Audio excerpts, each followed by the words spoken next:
Hello everyone, welcome to the Testbook Banking YouTube channel. This is Zomento Shashank welcoming you all once again on the Testbook Banking platform. जहां पे हम लोग जान रहे होंगे इस साल का जो सबसे पहला और इम्पोर्टेंट एग्जामिनेशन होने वाला है बैंकिंग का एसबीआई पीओ, जो नोटिफिकेशन आ सकता है अपना जून के अराउंड, क्योंकि लास्ट ईयर जून में ही आया था। और उससे पहले जो 2020 से 24 तक जो अपनी नोटिफिकेशन का ट्रेंड था वो सितंबर से दिसंबर के अराउंड आ रहा था। देन 2025 में साइकिल रीसेट हुई और first half of the year में आ गया जून 2025 में। This year also we are expecting the notification कभी भी आ सकता है अप्रैल मई के अराउंड पे, तो प्रिपरेशन रुकनी नहीं चाहिए। तो एसबीआई पीओ के बारे में हम लोग इसमें जान रहे होंगे कि एसबीआई पीओ क्या होता है, क्या एज लिमिट है, कौन अप्लाई कर सकता है, क्या सिलेबस है, क्या जॉब प्रोफाइल है, क्या सैलरी है, क्या कट ऑफ रहती है, क्या एग्जाम पैटर्न रहता है। Everything we will be discussing in this video और उसी के अकॉर्डिंग आप अपनी प्रिपरेशन को आगे बूस्ट कर सकते हो, अभी से शुरू कर सकते हो अपनी प्रिपरेशन को। तो आइए जरा जान लेते हैं सेशन में एसबीआई पीओ के बारे में एक एक पॉइंट्स को। तो सबसे पहले अगर मैं यहां पे बात करूं इसकी एलिजिबिलिटी क्राइटेरिया की, तो एलिजिबिलिटी क्राइटेरिया इसमें बहुत सिंपल सा दे रखा है। Basic to apply for the SBI PO 2026 recruitment you must fulfil the 3 primary eligibility criteria. 3 primary criteria जिसमें बोला गया है एज, एजुकेशन क्वालिफिकेशन और नेशनलिटी, और ये तीनों चीज हमने फुलफिल करनी है। अब एज कितनी रखनी है, एजुकेशन क्वालिफिकेशन क्या है और नेशनलिटी क्या है वो भी हम जानेंगे। एज के बारे में बात करूं तो एज इसमें मिनिमम 21 ईयर्स और मैक्सिमम 30 ईयर्स, मिनिमम 21 ईयर्स वाला व्यक्ति और मैक्सिमम 30 ईयर्स वाला व्यक्ति इसको अप्लाई कर सकता है। और यहां पे जो अपनी एज कैलकुलेट मतलब लास्ट ईयर जो कराई गई थी वो एज ऑन अप्रैल 2 1996 के अकॉर्डिंग चल रहा था। तो अगर ट्रेंड सेम रहता है तो ये 1996 की जगह 1997 हो जाएगा और अप्रैल 2 हम लोग उसमें कंसीडर करेंगे अगर लास्ट ईयर के अकॉर्डिंग ही चलता है तो लेकिन मिनिमम आपको पता चल गया कि मिनिमम 21 ईयर्स और मैक्सिमम 30 ईयर्स का व्यक्ति इस एग्जाम के लिए एलिजिबल है और अप्लाई कर सकता है। एजुकेशन क्वालिफिकेशन की अगर मैं यहां पे बात करता हूं, अच्छा एज लिमिट में अगर मैं कैटेगरी वाइज एज रिलैक्सेशन की बात करूं कि रिलैक्सेशन कितना मिलता है अलग अलग कैटेगरीज से, तो अलग अलग कैटेगरी से अगर हम यहां पे बात करें तो एससी और एसटी वाले स्टूडेंट्स को 5 इयर्स का एक्स्ट्रा मतलब रिलैक्सेशन मिलता है, मतलब 35 की ईयर्स तक वो लोग अप्लाई कर सकते हैं। और ओबीसी के लिए अगर हम बात करें तो 3 साल का रिलैक्सेशन मिलता है, that is 33 years is the maximum for them. और पर्सन मतलब पीडब्ल्यूबीडी वालों की अगर हम बात करें तो यहाँ पे 10 साल का रिलैक्सेशन मिलता है, 40 इयर्स तक they can apply, maximum age 40 years. और पीडब्ल्यूबीडी, ओबीसी और एससी एसटी सब कुछ इसमें दे रखा है। और एक्स सर्विसमैन के लिए इसमें 5 इयर्स का रिलैक्सेशन है, मतलब 35 इयर्स ऑफ एज तक वो लोग इसमें अप्लाई कर सकते हैं। आगे अगर मैं बात करूं इसकी एजुकेशन क्वालिफिकेशन की, तो एजुकेशन क्वालिफिकेशन में साफ साफ बोला गया है we must have a degree होनी चाहिए, एक बेसिक क्वालिफिकेशन होनी चाहिए, ग्रेजुएशन की डिग्री। और जिसमें आपको बोला है एक रिकॉग्नाइज्ड यूनिवर्सिटी से होना चाहिए, कोई सी भी डिग्री हो, चाहे बीटेक हो, बीएससी हो, बीकॉम हो, कोई भी आपने ग्रेजुएशन में डिग्री ले रखी हो और पास वाली डिग्री चाहिए obviously. Final year students apply कर सकते हैं कि इस एग्जाम को, तो you can apply provisionally if you are in your final year और सेमेस्टर। अगर आप अपने फाइनल ईयर सेमेस्टर में हैं तो आप इसको अप्लाई कर सकते हैं। If called for an interview, in case आपका एग्जाम क्लियर हो जाता है और आपको इंटरव्यू के लिए बुलाया भी जाता है, तो you must provide proof of having pass the graduation exam on or before the cut off date usually specified as August or September. मतलब जो आपका नोटिफिकेशन आता है तो उसमें बोलते हैं कि अगस्त सितंबर तक आपकी ग्रेजुएशन पास हो जानी चाहिए, आपके पास उसकी डिग्री होनी चाहिए। तो अगर आप फाइनल ईयर का एग्जाम दे रहे हो, अपियर कर रहे हो, और अगर आपका अगस्त सितंबर से पहले वो आ जाता है, पासिंग मार्क्स की डिग्री आ जाती है, सब कुछ आ जाती है, तो you can provide those marksheet degree to the interviewer, जो भी आपका इंटरव्यू होगा। ठीक है, फिर इसमें बोला जा रहा है परसेंटेज, कोई मिनिमम परसेंटेज इसमें आपको लाने की जरूरत नहीं, मतलब पास की डिग्री होनी चाहिए। There is no minimum percentage like 60% जैसा कुछ इसमें कोई रोल नहीं है, बस मिनिमम पास आपको चाहिए। कोई 60% 55% ऐसा नहीं है, पास होना चाहिए। 45% हो, 50% हो, 55 हो, 75 हो, सब चल जाएगा। ठीक है, फिर यहां पे नंबर ऑफ परमिसिबल अटेम्प्ट्स भी दे रखे हैं कि आप कितनी बार अप्लाई कर सकते हो। तो एसबीआई में रेस्ट्रिक्शंस हैं। SBI restricts the number of times you can appear for the mains examination, simply appearing for the prelims does not count as an attempt. मतलब प्रीलिम्स में तो आप कितनी भी बार अपीयर हो सकते हो, लेकिन मेंस में कुछ मतलब लिमिटेशंस हैं। जनरल और ईडब्ल्यूएस वाले 4 अटेम्प्ट्स दे सकते हैं अपने मेंस के, एसबीआई पीओ के। और जनरल में जो आपके पीडब्ल्यूबीडी कैटेगरी में आ गए, पीडब्ल्यूबीडी में ईबीएस वाले, ईडब्ल्यूएस और ओबीसी वाले 7 अटेम्प्ट हैं। और एससी एसटी वालों के लिए नो रेस्ट्रिक्शन, कोई रेस्ट्रिक्शन नहीं है, जब तक मना है तब तक एग्जाम देते ही रहो, लेकिन अपनी एज के अकॉर्डिंग जो आपकी एज दे रखी है यहाँ पे SC ST की कितनी दे रखी थी अपनी 35 ईयर्स दे रखी थी मैक्सिमम, तब तक आप कितने भी दे सकते हो जितने मना रहे हैं। तो यहां तक मैं उम्मीद करता हूं कि आपको ये एलिजिबिलिटी का क्राइटेरिया क्लियर हो गया होगा, चाहे वो एज को लेके हो, एजुकेशन को लेके हो, या फिर आपको नंबर ऑफ अटेम्प्ट्स को लेके हो। आगे मैं बात करूंगा थोड़ी सी अपनी जो नेशनलिटी वगैरह के लेके। तो बोल रहा जा रहा है कि you must be a citizen of India, India के सिटीजन अगर आप हो तो आप डेफिनेटली अप्लाई कर सकते हो। सब्जेक्ट्स ऑफ नेपाल, भूटान और टाइबेटन रिफ्यूजीज हु केम बिफोर 1962, 1962 से पहले जितने भी रेफ्यूजीज अगर आए थे नेपाल, भूटान, तिब्बतन के, तो वो सब भी एलिजिबल हैं अंडर स्पेसिफिक कंडीशंस, जो भी नोटिफिकेशन में आएगा। मतलब इतने तो बहुत ही रेयर लोग होते हैं जो ऐसे अप्लाई करते हैं, इंडिया के ही मोस्टली लोग अप्लाई करते हैं। ठीक है। सिविल स्कोर के बारे में बोला जा रहा है, candidates should maintain a healthy credit history, मतलब इसको इतना तवज्जो भी नहीं दिया जाएगा, छोड़ दो इसको। और candidate against whom there is an adverse report regarding character antecedents are not eligible, ये भी इतना कोई मैटर नहीं करता, बस मैटर ये है कि इंडिया के होने चाहिए आप लोग, है ना। ये सब कौन सा आप लोग कोई क्राइम व्राइम कर रहे हो, जो जेन्युइन बच्चा होता है पढ़ने जाता है वो थोड़ी ना कोई मर्डर वर्डर पहले से करके बैठा होगा, FIR अपने अगेंस्ट लिखा के बैठा होगा। ठीक है। फिर एग्जाम पैटर्न की बात करें तो एग्जाम पैटर्न SBI PO का क्या है, 3 फेजेस में होता है, prelims, mains, then psychometric test और इंटरव्यू स्टेज। तो ये 3-4 इसकी फेजेस हैं जिसमें आपका SBI PO का एग्जाम कंडक्ट कराया जाता है। पहले फेज की बात करें, ये प्रीलिम्स का पूरा फेज दे रखा है। एग्जाम पैटर्न हम लोग समझेंगे, एग्जाम पैटर्न किस तरीके से इसका चलता है। तो इंग्लिश का आपका पैटर्न चेंज हुआ था लास्ट ईयर, जिसमें 40 क्वेश्चन कर दिए थे 40 मार्क्स के, और इसमें आपको 20 मिनट मिलते हैं। सेक्शनल टाइम में प्रीलिम्स की हम लोग बात कर रहे हैं। क्वांटिटेटिव एप्टीट्यूड की बात करूं, 30 क्वेश्चन 30 मिनट 20 मार्क्स, और रीजनिंग के 30 question 30 minute 20 marks, total 100 questions 100 marks, और 1 घंटे का समय आप लोगों को इस एग्जाम में मिलता है। स्पेसिफिक सेक्शन के लिए 20-20 मिनट दे रखे हैं। प्रीलिम्स इज क्वालिफाइंग, ये केवल क्वालिफाइंग होता है नेचर में, कोई सेक्शनल कट ऑफ नहीं होती, इस पॉइंट पे याद रखिएगा। No sectional cut off, sectional cut off नहीं है, लेकिन ओवरऑल आपको निकालनी पड़ेगी इसमें, but you have to meet the overall aggregate cut off, यहां पे दे रखा है। और 0.25 मार्क्स की यहां पे नेगेटिव मार्किंग भी होती है, मतलब 1/4 नेगेटिव मार्किंग है इसमें। और रफली 10 times the number of vacancies, और मेंस के लिए जो शॉर्टलिस्ट किया जाता है 10 टाइम्स वैकेंसीज के अकॉर्डिंग किया जाता है। रफली 10 times the number of vacancies उनको शॉर्टलिस्ट किया जाएगा मेंस के लिए। लेट्स से अगर आपके पास 2000 वैकेंसी आई है तो 2000 का 10 गुना मेंस के लिए अपीयर होंगे। ठीक है जी। मेंस एग्जामिनेशन की बात करें तो मेंस एग्जामिनेशन में consist of an objective test, 200 marks का आपका पेपर होता है, and a descriptive test 50 marks, descriptive होता है 50 मार्क्स का। Both conducted online back to back, एक दूसरे के बाद अपने ये एग्जाम होते हैं। रीजनिंग और कंप्यूटर एप्टीट्यूड की बात करूं, 40 क्वेश्चन आते हैं 60 मार्क्स के, 50 मिनट का टाइम मिलता है। डेटा एनालिसिस और इंटरप्रिटेशन में 30 क्वेश्चन आते हैं 60 मार्क्स के, 45 मिनट का टाइम मिलता है, मतलब आपका एक क्वांट का पोर्शन हो गया। और जनरल इकोनॉमी, बैंकिंग अवेयरनेस, सबसे इंपॉर्टेंट, सबसे मार्क्स जो ज्यादा कैरी करता है SBI PO मेंस में, वो ये सब्जेक्ट है। 60 क्वेश्चन 60 मार्क्स, 45 मिनट का समय मिलेगा। और इंग्लिश लैंग्वेज का पैटर्न फिर से चेंज हुआ है मेंस एग्जामिनेशन को लेके, जिसमें 40 क्वेश्चन लेकिन 20 मार्क्स, वेटेज कम कर दिया मार्क्स का, और 40 मिनट का समय मिलता है। तो ओवरऑल आपको 170 क्वेश्चन देखने को मिलेंगे। हाँ, 170 क्वेश्चन 200 मार्क्स के, और जिसमें आपको 3 घंटे का ओवरऑल कंपोजिट टाइम मिलेगा। सेक्शनल इसमें दे रखा है 50, 45, 45 इस तरीके से। ठीक है, ये मेंस का पैटर्न की बात करें। और उसके बाद आपका डिस्क्रिप्टिव टेस्ट होता है। Immediately after the objective test you will have 30 minutes to type your response on the computer. आपको डिस्क्रिप्टिव होगा जिसमें आपको अपना रेस्पॉन्स टाइप करना होगा, जैसे टॉपिक लेटर राइटिंग और ऐसे राइटिंग का आपका होता है, तो लेटर दे दिया जाएगा, ऐसे राइटिंग के फॉर्मेट में आएगा, और उसके लिए टोटल मार्क्स आपको 50 मिलेंगे। तो 200 नंबर का आपका पेपर यहां पे हो गया, मेंस का 50 नंबर का यहां हो गया, तो 250 नंबर का ओवरऑल आपका वेटेज बन के आएगा मेंस का, याद रखिएगा। ठीक है, ये आपका जिस दिन मेंस एग्जाम होगा उसके जब पेपर खत्म होगा आपका ये वाला 3 घंटे का, उसके जस्ट बाद ही आपका ये फिर स्टार्ट हो जाएगा descriptive. There will be no gap, कोई ऐसा गैप नहीं होगी 10 मिनट बात करेंगे ऐसा कुछ नहीं है, 3 घंटे का तुरंत ये चालू हो जाएगा, याद रखना। फिर उसके बाद अगर मैं आप लोग से बात करूं, मेंस आपका अगर सपोज क्लियर हो गया फेज 2, तो फेज 3 आएगा। फेज 3 में साइकोमेट्रिक टेस्ट, ग्रुप एक्सरसाइज और इंटरव्यू, ये सब चीजें आपकी कंडक्ट कराई जाती हैं, जिसमें बोला गया है candidates who clear the mains are called for the phase 3, रफली 3 times the number of vacancies.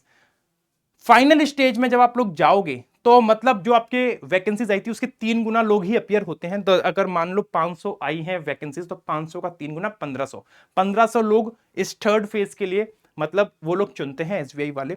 और साइकोमेट्रिक टेस्ट में बोला है conducted for personality profiling findings and shared with the interview panel. Personality test किया जाता है एक तरीके से आपका यहाँ पे। ग्रुप एक्सरसाइज 20 मार्क्स के आते हैं, इंटरव्यू 30 मार्क्स का, टोटल 50 मार्क्स का पूरा ये बन के आता है फेज नंबर 3।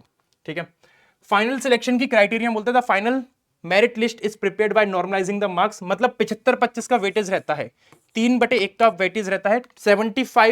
75% आपका ओवरऑल मेंस का जो आपका मार्क्स है उसका कैलकुलेट होगा, और 25% आपका जो इंटरव्यू वगैरह का पार्ट रहा है फेज 3 का वो कैलकुलेट होता है।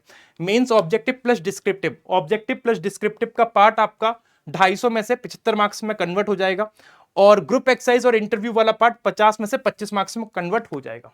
इस तरीके से आपका ये कन्वर्ट होकर आएगा। अब आप जो भी परसेंटेज स्कोर कर रहे होंगे उसके अकॉर्डिंग आपका बन के आएगा। बस इस रेशियो में बन के आता है, वेटेज याद रखिएगा जो फाइनल आपकी सिलेक्शन क्राइटेरिया बनता है।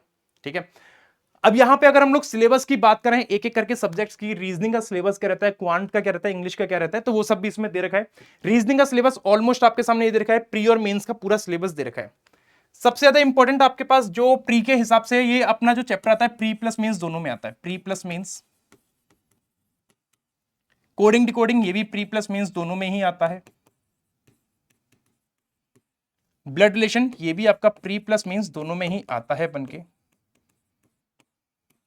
डायरेक्शन डिस्टेंस की बात करें तो ये भी प्री और मेंस दोनों में ही पूछा जाता है। इनइक्वालिटी प्री से लेके मेंस दोनों में आता है। बस ये है कि चैप्टर का लेवल थोड़ा सा बढ़ जाता है, चैप्टर के अंदर उनके अलग अलग सब टॉपिक्स होते हैं। जैसे इनइक्वालिटी है, इनइक्वालिटी के अंदर मेंस में अगर पूछा जाएगा तो कोडेड इनइक्वालिटी पूछा जाएगा, डायरेक्शन डिस्टेंस में कोडेड डायरेक्शन पूछा जाएगा, ब्लड रिलेशन में कोडेड ब्लड रिलेशन या फिर पैराग्राफ वाले लेंदी क्वेश्चंस जो आते हैं या पजल के साथ ब्लड रिलेशन वो पूछ लेगा। कोडिंग डिकोडिंग में कंडीशनल कोडिंग हो गई और अपने जैसे स्टेप बेस्ड कोडिंग हो गई या फिर नंबर लेटर सिंबल कोडिंग, वो सब मेंस में पूछेगा। प्री में चाइनीज कोडिंग पूछता है। और अल्फा न्यूमेरिक सीरीज में से भी जो मेंस वाला पार्ट हो गया, स्टेप बेस्ड सीरीज और आपकी रो रिजल्टेंट सीरीज, वो सब मेंस में आएगा। प्री में जो नॉर्मल बेसिक क्वेश्चंस आते हैं, सिलोजिज्म आता है आपका, प्री में आता है 3 से 4 नंबर का, मेंस में इसमें से बहुत अलग अलग टॉपिक आ जाते हैं। कोडेड सिलोजिज्म हो गया, रिवर्स सिलोजिज्म हो गया, इस टाइप के। ऑर्डर एंड रैंकिंग में से आपका बहुत कम वेटेज आता है, प्री में 2 से 3 नंबर का, और मेंस में बहुत ही रेयर में से रेयर केसेस में आता है। सबसे इंपॉर्टेंट जो प्री और मेंस में दोनों में पूछा जाता है वो पजल और सेटिंग का पार्ट रहता है, भर भर के क्वेश्चन आते हैं इनमें से। प्री और मेंस के पर्सपेक्टिव से ये अपना सिटिंग अरेंजमेंट और पजल दोनों ही बहुत इंपॉर्टेंट है। उसके बाद जो सिर्फ मेंस स्पेसिफिक चैप्टर है वो है डेटा सफिशिएंसी, केवल मेंस में आता है ये। इनपुट आउटपुट सिर्फ मेंस में आता है। और क्रिटिकल रीजनिंग मोस्ट इंपॉर्टेंट है, ये केवल मेंस में ही अपना आता है। क्रिटिकल रीजनिंग में अलग अलग टॉपिक्स हो जाते हैं, जैसे अपना statement assumption, statement conclusion, inference, course of action, assertion reasoning, argument, इस टाइप के क्वेश्चंस है। कंक्लूजन, इन्फ्रेंस, वो सब क्रिटिकल रीजनिंग में आता है और अच्छा खासा वेटेज अपना होल्ड करता है। फॉर रेफरेंस आप मतलब कोई भी वेबसाइट पे जाइए, टेक्स्ट बुक की वेबसाइट पे जाइए, पीवाईक्यूज सर्च करिए, वहां पे पीवाईक्यू मिलेगा एसबीआई पीओ का मेंस का, पिछले 3-4-5 साल के पीवाईक्यूज देखिए, तो पीवाईक्यू से आपको पता चल जाएगा कि क्या वेटेज रहा है और किस लेवल के क्वेश्चन बन के आते हैं। क्वांट के सिलेबस की बात करूं तो क्वांट में आपको 2 पार्ट में तोड़ा गया, जैसे स्पीड मैथ हो गया, डेटा इंटरप्रिटेशन हो गया और एक अर्थमेटिक हो गया, 3 पार्ट में तोड़ा गया। क्वांट में स्पीड मैथ में प्रीलिम्स के हिसाब से ये बहुत इंपॉर्टेंट टॉपिक हैं ये सारे के सारे। अगर आप लोग को प्रीलिम्स में पार लगानी है, नैया पार लगानी है, तो आपको स्पीड में तो डीआई पे वर्क करना पड़ेगा, क्योंकि कम से कम 30 में से 15 नंबर, 10 से 15 नंबर का वेटेज तो यही 2 टॉपिक ले जाएंगे। उसके बाद आती है अपनी अर्थमेटिक। अर्थमेटिक के सारे चैप्टर्स हैं जो आपको याद तो नहीं कहूंगा, प्रैक्टिस करनी है, कंसेप्ट बिल्ड करना है, क्योंकि ये जो कोर्स है, सिलेबस जो है वो हर एक एग्जाम के लिए बेनिफिशियल है। चाहे एसबीआई पीओ हो, IBPS PO, SBI clerk, IBPS clerk, सभी एग्जाम में कॉमन सिलेबस रहता है, कोई डिफरेंस नहीं रहता है। ठीक है, उसके बाद इंग्लिश की अगर हम बात करें तो इंग्लिश में ये सारे टॉपिक्स हैं, जैसे reading comprehension, cloze test, sentence rearrangement, word swapping, match the column, word uses, error spotting, sentence improvement, misspell word, vocabulary fillers, ये सब आपका इंग्लिश का एक पार्ट है। होल सोल इसमें इंग्लिश में बस आपको अगर पार लगानी नहीं है तो आपकी रीडिंग स्किल्स बहुत अच्छी होनी चाहिए और उनको समझना भी बहुत अच्छे से आना चाहिए। वोकैबुलरी डेफिनेट बात है, मस्ट है। वोकैबुलरी प्लस रीडिंग स्किल्स, ये 2 चीजें अगर आपकी बहुत अच्छी हैं तो आप इसको पूरी इंग्लिश की नैया पार लगा सकते हो। बात करते हैं इसके बाद की वर्क प्रोफाइल क्या रहती है, कि एसबीआई पीओ में सपोज दैट हम लग गए, मेहनत करी, सब कुछ अच्छा रहा भगवान की दुआ से, हमारी मेहनत से, सबकी कृपा से, तो उसका रोल क्या रहता है। तो जॉब प्रोफाइल की अगर हम बात करें तो मैनेजरियल सुपरविजन रहता है, you will supervise the work of clerk, clerk का मतलब जो काम रहता है उसको सुपरवाइज करना है। This includes verifying transaction, cash management, ensuring the branch operations on a daily basis. फिर यहाँ पे आपको बोला जा रहा है कस्टमर रिलेशनशिप मैनेजमेंट, ये भी पीओ का ही काम रहता है। Acting as a public relation officer, you will handle customer grievances, explain bank schemes, assist in opening various type of accounts। जैसे जब बिजनेस अकाउंट होता है, करंट अकाउंट वगैरह ओपन कराते हैं, तो उसमें एक मैनेजर या सुपरविजन मतलब एक जो हाई लेवल का बंदा रहता है उसकी जरूरत रहती है, जो अच्छे से एक्सप्लेन कर सके, समझा सके। क्लैरिकल लोगों का इसमें काम नहीं रहता है, पीओ लेवल के पर्सन का काम रहता है, तो यहाँ पे आपका काम रहेगा। फिर लोन प्रोसेसिंग सबसे इंपॉर्टेंट काम, this is a core task. PO का जो सबसे कोर टास्क है वो लोन प्रोसेसिंग वगैरह काम है। You will evaluate loan applications evaluate करनी रहेंगी इसमें आप लोगों को। Verify the credit worthiness of the borrowers and perform site visit before approving the personal home, जैसा भी लोन होगा। तो ये सब काम होता है पीओ का, ये आपको समझ लीजिए। Managerial supervision, customer relationship, loan processing, business development, operational task, सब कुछ इसमें लिखा हुआ है। ये आपके इंटरव्यू के टाइम पे पूछा जा सकता है कि what is the role of a PO, PO का रोल क्या होता है। तो पीओ का रोल क्या होता है, क्या पीओ के काम होते हैं, सब पीओ के ही काम होते हैं, याद रखिएगा। आगे अगर मैं आपसे बात करूं करियर का क्या प्रोग्रेशन है, करियर में किस तरीके से आगे बढ़ सकते हो एसबीआई पीओ में, तो आपको ये बात पता है SBI is famous for its fast track promotion policy. SBI में बहुत फास्ट प्रमोशंस होते हैं, फास्ट प्रमोशन होते हैं। PO can technically reach the level of chairman as several previous chairman did. जो हमारे पुराने चेयरमैन रह चुके हैं एसबीआई के, वो लोग भी पीओ से ही जर्नी स्टार्ट करी थी और धीरे धीरे धीरे बैंक के चेयरमैन तक पहुंचे हैं। तो उसी प्रकार जैसे पीओ, जैसे आप लोग अपनी जर्नी स्टार्ट करते हैं, पीओ से आप असिस्टेंट मैनेजर बन सकते हैं, फिर deputy manager, manager, chief manager and reaching to general manager, MD and chairman. धीरे धीरे धीरे आपकी प्रोग्रेस इसमें होती रहेगी। लेकिन एसबीआई में करियर ग्रोथ बहुत फास्ट है, और with more responsibilities, with higher positions comes the more responsibilities, कोई उसमें शक नहीं है। जितनी हायर पोजीशन पे जाओगे उतनी ही रेस्पॉन्सिबिलिटीज बढ़ती भी जाएंगी आप लोगों के साथ। आगे अगर मैं इसमें बात करूं कि फाइनल प्रिंट, बॉन्ड और लोकेशन के बारे में क्या है वो हम जान लेते हैं। सर्विस बॉन्ड, कुछ एक इसमें बॉन्ड रहता है, you must sign a bond of 2 lakhs committing to serve the bank for at least 3 year. मतलब 2 लाख रुपए का बॉन्ड इसमें आपको साइन करना पड़ता है, जिसमें आप लोग कमिटमेंट दोगे कि हाँ जी 3 साल तक तो हम एसबीआई में काम करेंगे ही करेंगे।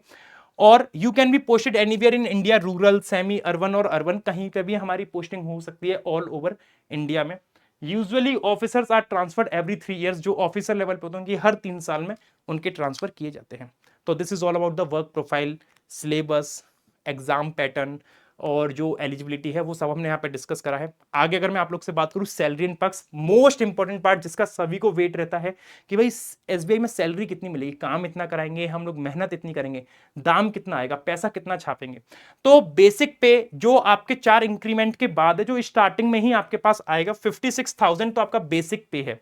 इसके अलावा भी इसमें कुछ आपके पास अलाउंसेस मिलेंगे that will make your money a handsome, a good amount of money that you will be receiving. तो स्पेशल अलाउंस मिलता है 14,967, 14,967 का। डियरनेस अलाउंस मिलता है 15,327। हाउस रेंट अलाउंस मिलता है 4500 से 5600 रुपए तक का, इतना। ये सब कुछ आपके ऐड कर करा के नेट इन हैंड सैलरी जो बनती है आपकी 80,000 से 85,000, 80 से 85,000 तक आपकी सैलरी बनती है। कुछ कुछ स्टेट्स में, मेट्रो सिटीज में ये अमाउंट और बढ़ जाता है, 90, 90 to 95 तक भी चला जाता है, और इवन 1 लाख तक भी चला जाता है। इस तरीके से आपका पूरा स्ट्रक्चर रहता है।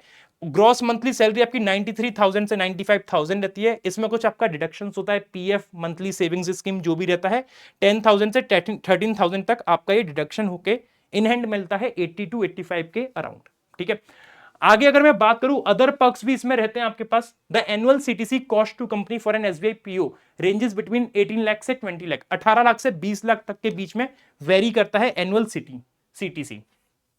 इन मेट्रो सिटीज, मुंबई और दिल्ली, मेट्रो सिटीज में से मुंबई, दिल्ली, बेंगलोर, जितनी भी मेट्रो सिटीज हो गई, वहां पे इतना पैकेज इसका रह सकता है। This high CTC is due to several additional perks, कुछ अलग से पर्क्स भी मिलते हैं जो आपकी मेट्रो सिटीज रहती हैं। जैसे आपका रहने का रहता है, instead of HRA you can opt for a bank leased flat, bank अपनी तरफ से फ्लैट वगैरह प्रोवाइड करते हैं। अगर आप लोग एचआरए नहीं लेते हो, हाउस रेंट अलाउंस नहीं लेते हो, तो you can opt for a bank lease flat in Mumbai. The lease limit is approximate 30,000 plus per month.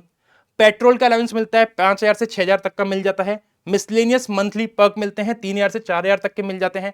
Furniture allowance a one time grant of approx 1,20,000 to purchase household items. One time allowance रहता है जो 1,20,000 तक का आप ले सकते हो। और smart device reimbursement, periodical reimbursement for mobile phones and tablets. तो ये सारे के सारे अदर पर्क्स हैं जो आप जब बैंक में लगोगे ना तब आपको पता चलेगा कि ये सब चीजें भी होती हैं और इतना हम लोग इसमें से निकाल सकते हैं, छाप सकते हैं पैसा। डेफिनेट बात है कि वो जो इन हैंड सैलरी आ रही है वो तो आएगी, उसके अलावा अदर पर्क्स यहाँ पे आपको ये दे रखे हैं। आगे मैं बात करूं कट ऑफ की, क्योंकि अगर हम लोग प्रिपरेशन स्टार्ट कर रहे हैं तो कट ऑफ हमें पता होना जरूरी है, हमें हमारा टारगेट सेट करना बहुत जरूरी है कि हमें करना कितना स्कोर होगा इस एग्जाम के लिए, ताकि हमारा एग्जाम ये क्लियर हो सके। और इसका सिलेबस हमने पता कर ही लिया, पैटर्न पता कर ही लिया, कट ऑफ भी जान लेते हैं कि कितना मिनिमम स्कोर करना है, और फिर उसका प्रीवियस ईयर का पेपर भी देख लेंगे और इसका फाउंडेशन भी बिल्ड करेंगे। सारी चीजें मैं आपको इसी वीडियो में अभी समझा दूंगा। तो यहां पे अगर हम कैटेगरी वाइज बात करें, जनरल और यूआर की कैटेगरी, अगर 2025 की बात करूं तो 66.75 गई थी, 66.75। और 2024 की बात करें तो 61.75 गई थी। पिछले 2 साल का कंपेयर कर रहे हैं हम लोग। ओबीसी की बात करें तो 65.50, ज्यादा कोई फर्क नहीं है, 1.5 नंबर का फर्क है। और 60.50 यहां भी 1.5 नंबर का ही फर्क है। ईडब्ल्यूएस कोई ज्यादा फर्क नहीं, 64.50 और यहां पे 60.25। एससी एसटी कोई बहुत ज्यादा फर्क नहीं है, 6-7 नंबर का फर्क है, लेकिन फर्क तो फर्क होता है भाई, फर्क तो फर्क होता है, क्योंकि बच्चों का जो एग्जाम रह जाता है, प्रीलिम्स क्लियर नहीं होता है, 0.25 से भी रह जाता है। तो यहाँ पे एससी एसटी की कट ऑफ दे रखी है 2025 की, और ये है 2024 की, इस तरीके से कट ऑफ अपनी दे रखी है। ठीक है। और अगर मेंस की हम लोग कैटेगरी वाइज कट ऑफ की बात करें तो यहां से प्रीलिम्स में आपको एक आइडिया मिल गया कि पिछले 2 साल में 60 प्लस कट ऑफ जा रही है। रीजन ये है कि वैकेंसीज बहुत कम आ रही है। पहले आपकी आती थी समथिंग अराउंड 1500 से 2000 के बीच में आती थी, 2020, 21, 22, 23 तक। 24-25 में आके इन्होंने वैकेंसीज लो कर दी, पहले 600 समथिंग करी, फिर 550 समथिंग करी। इस साल देखा जाएगा कितनी वैकेंसीज आती है, तो lower the vacancies higher the cut off, definite बातें रहेगी। ठीक है।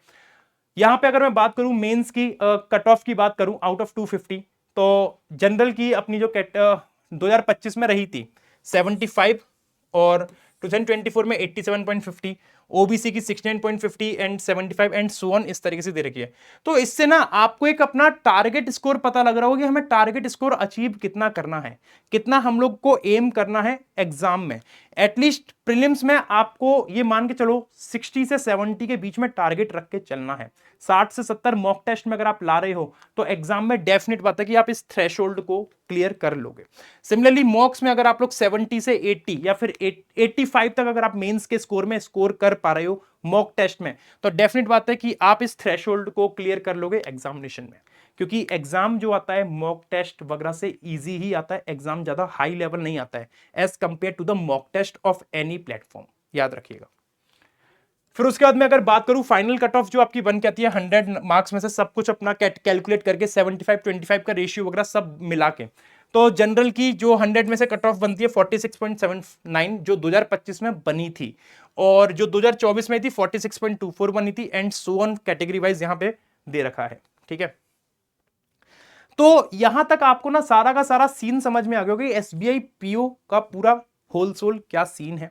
Cut off, age, syllabus, exam pattern, work profile, everything is crystal clear, सब कुछ आपको समझ में आ गया होगा। अगर आप टेक्स्ट बुक के साथ जुड़ के अपनी प्रिपरेशन करना चाहते हो, चाहे मॉक्स के जरिए चाहे लाइव क्लासेस के जरिए, तो आप हमारे साथ जुड़ सकते हैं मात्र ₹1 में, और अपनी प्रिपरेशन जर्नी को स्टार्ट कर सकते हैं। जुड़ने के लिए आपने एक काम करना है सिंपल सा,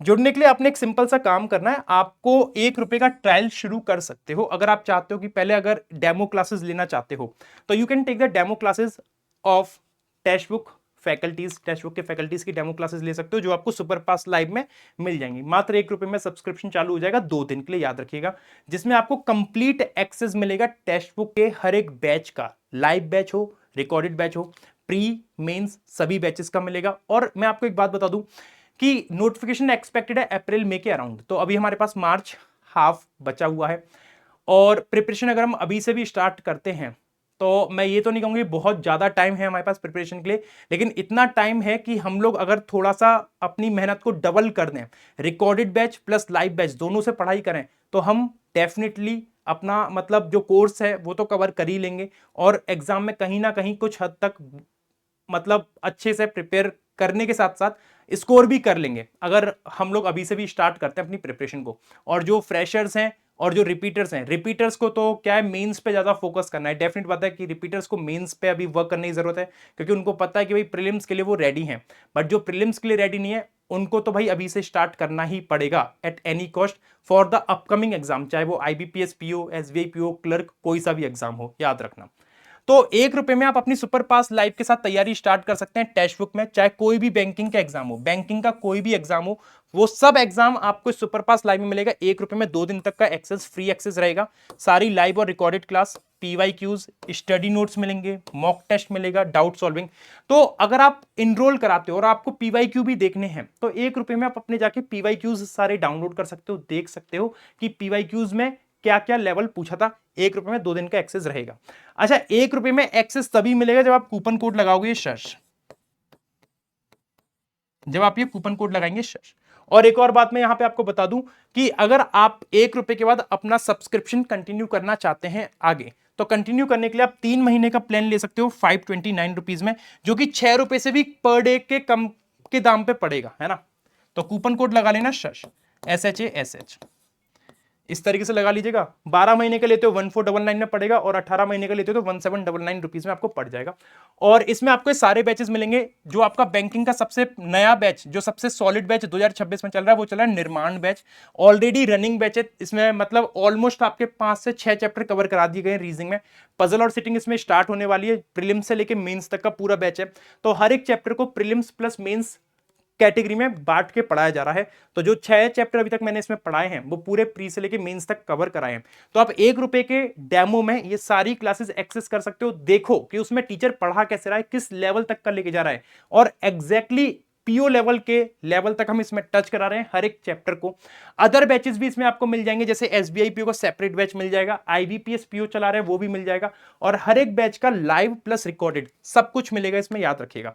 तो आप अपनी प्रिपरेशन को बहुत अच्छे से कर सकते हो। A one-time investment is all you have to make in textbook सुपरपास लाइव, और बहुत मिनिमम कॉस्ट में आप लोग इसको एक्सेस कर सकते हो, याद रखना। तो ये सब कुछ आपको मिल जाएगा, बस कूपन कोड याद रखना, ये लगा लेना शश डिस्काउंट के लिए। और एक और बात मैं बता दूं कि आपका जब सिलेक्शन हो जाएगा उसके बाद आपको आपका पैसा पूरा वापस मिल जाएगा, पूरा मनी रिफंड मिलेगा, याद रखना, जितना आपने टेक्स्ट बुक को दिया होगा अपनी प्रिपरेशन के दौरान पे। बस फैकल्टी कूपन याद रखना कि आपने क्या लगाया था, फैकल्टी कूपन है शश। कैसे परचेस करना है टेक्स्ट बुक सुपरपास लाइव? परचेस करने के लिए आपको इस क्लास के कमेंट बॉक्स में एक लिंक दे रखी होगी सुपरपास लाइव की। कमेंट बॉक्स में एक लिंक दे रखी है सुपरपास लाइव, उस पर क्लिक करिएगा। उस लिंक पे जब आप लोग क्लिक करेंगे ना तो आपके सामने पेमेंट विंडो ओपन हो जाएगा। ऐसा कुछ मैं दिखा दे रहा हूं कैसा।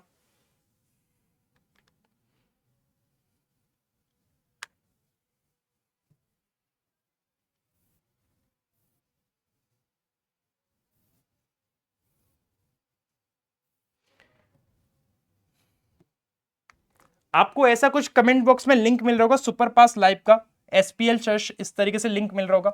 आप इस पर क्लिक करेंगे, आपके सामने पेमेंट विंडो ये ओपन हो जाएगा। आपके सामने हर एक प्लान्स दिखाएगा। 1 रुपए का ट्रायल प्लान, 3 महीने का 599, 12 महीने का 1599 एंड सो ऑन। इस पे डिस्काउंट के लिए आप एडिशनली कूपन लगा सकते हो, जो मैं लगातार आपको बता रहा हूं। ये कूपन लगा देना शश, है ना, SHASH, आप ये कूपन लगा देना और आपके सामने सभी प्राइसेस डिस्काउंट में जाएगी। 599 से 1529, 1599 से 1499, और 1899 से 1799, और 1 रुपए का ट्रायल पैक भी आपका कूपन कोड लगाते ही चालू होगा, याद रखना, ठीक है। So that's all for today from my side. अगर और भी कोई आपको जानकारी लेनी है, कोई या आपको पर्सनल गाइडेंस चाहिए, तो you can WhatsApp me on this number, ठीक है जी। चलिए, so thank you everyone, thank you so much, stay tune with text book banking for your further preparation of banking examination. Thank you.